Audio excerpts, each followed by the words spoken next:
The superhero Spider-Man was created in the early 60s by Stan Lee and Steve Ditko.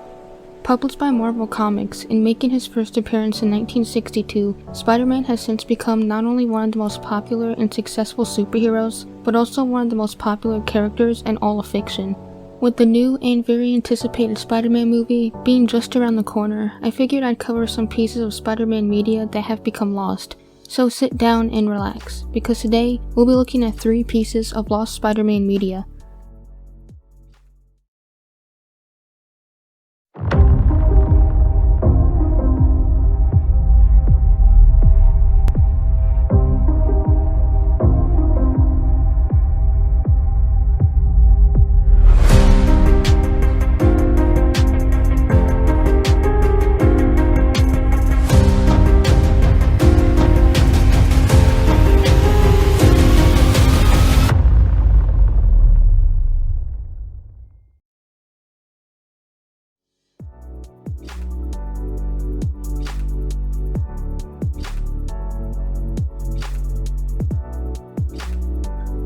After the release of Sam Raimi's Spider-Man 3 in 2007, there were immediate plans to start making a 4th film. The planned release date for the movie was for May of 2011, however, Raimi felt he didn't have enough time to finish the movie by this date while still upholding the film's creativity and quality.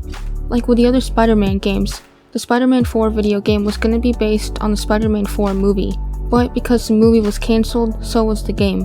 The planned game would have been an open-world game taking place in New York City.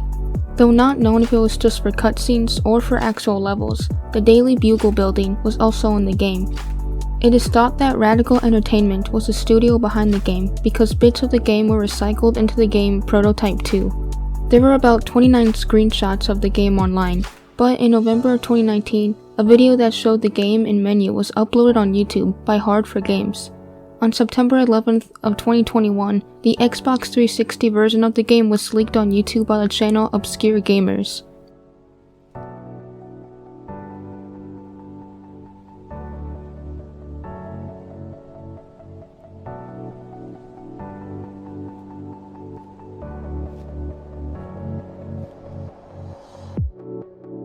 Following the Sam Raimi Spider-Man trilogy, Andrew Garfield starred in 2 Spider-Man films in 2012 and 2014. The Amazing Spider-Man 2 didn't perform very well critically, and after its release in 2014, all planned sequels and spin-offs were cancelled due to the film's failure. Mary Jane Watson, the love interest and wife of Peter Parker, was initially going to be introduced in The Amazing Spider-Man 2, and was going to be played by Divergent actress Shailene Woodley. However, Woodley's entire role was cut from the film when it came out. Mark Webb, the director of the film, had this to say about the removal of MJ from the film.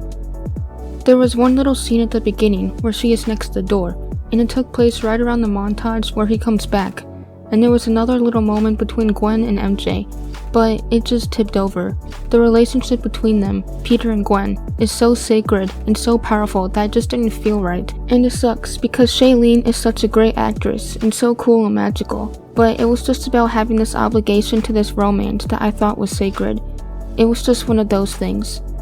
There's no footage of these deleted scenes available to the public. The only evidence of Woodley's involvement in the movie are set pictures and a recording of B-roll of about 3 scenes. Here is a description of each of the 3 deleted scenes.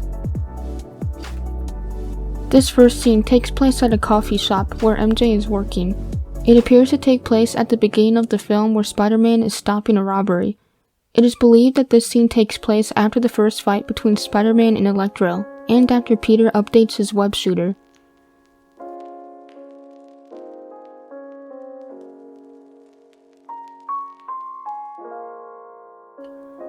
Mary Jane is seen rolling up next to Peter on a motorcycle, and she introduces herself to Peter as his new neighbor.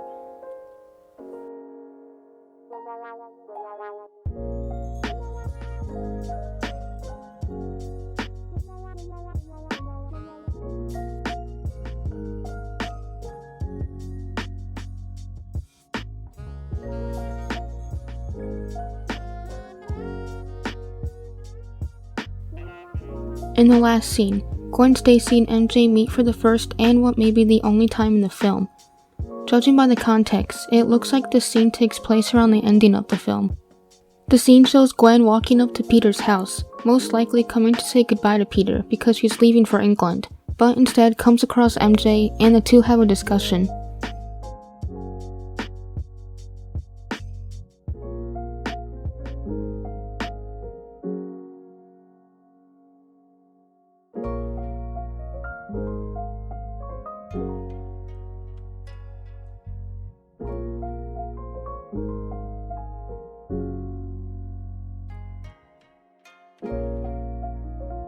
Before I get into this last entry, I just want to give a quick disclaimer and say that this last segment deals with some child abuse. So if that's something you're sensitive to, then I just want to give a quick heads up.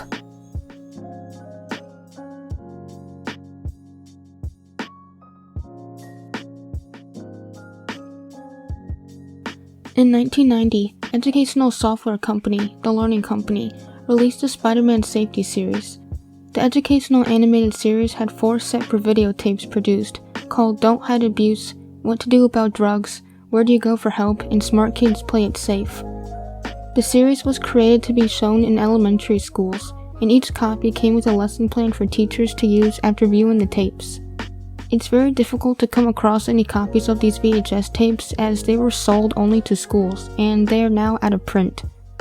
The episode Don't Hide Abuse is the only episode out of the 4 that exist that has ever been found and uploaded online. Footage of the other 3 have yet to be found. A Lost Media Wiki user who goes by the name Rogue Knight got in contact with the publisher of the videos, and this was the reply they got back. We received your letter and did some research. It looks like Phoenix distributed these for a while and then withdrew them. These were produced by LCA as a Spider-Man Safety series, and most LCA titles, including these, were acquired by Fox, that then licensed them back to Phoenix. The Fox contract shows that Fox rights were due to expire in 2005, but since we never heard whether Fox renewed those rights, we don't know the current status. The contract also shows that all distribution is subject to underlying rights belonging to Marvel. Your letter stated that there were 3 episodes when in fact there were 4. You overlooked Where Do You Go for Help. We have 6,000 plus VHS tapes, not all of which are fully documented. That is a project I am working on presently. If I come across these, I will let you know. However, I suggest you try Fox first. The video Don't Hide Abuse focuses on Spider-Man addressing the problems of child abuse. In the video, a young student named Maria is being physically abused by her father, but she is afraid to tell someone. Spider-Man gets approached by Maria's friends, and they ask him for help after becoming suspicious of her bruises. He talks to her friends and gives them advice on what to do. After coming to Maria to tell her their concerns, they're able to convince Maria to talk to the mom of one of her friends. The synopsis of the video also states that the video is made for elementary school kids, and that this video will help them understand the difference between physical abuse and just normal discipline. The video Smart Kids Play It Safe focuses on young kids being home alone and walking home from school.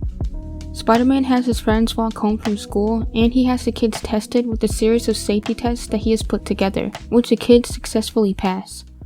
What to Do About Drugs is about a young boy named Timmy who is approached by 2 older boys and offers him drugs. Spider-Man then comes and teaches Timmy about how bad drugs can be and how to make good decisions. This is the only info listed on the Lost Media Wiki about the final video, Where Do You Go for Help? So yeah, there's not really much to say about this one.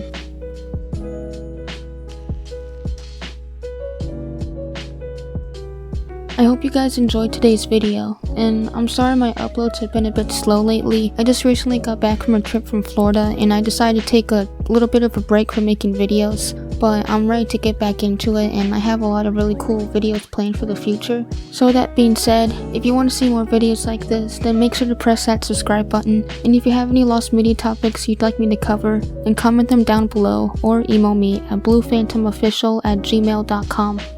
I hope you all stay safe and healthy out there, and I'll see you all in the next video.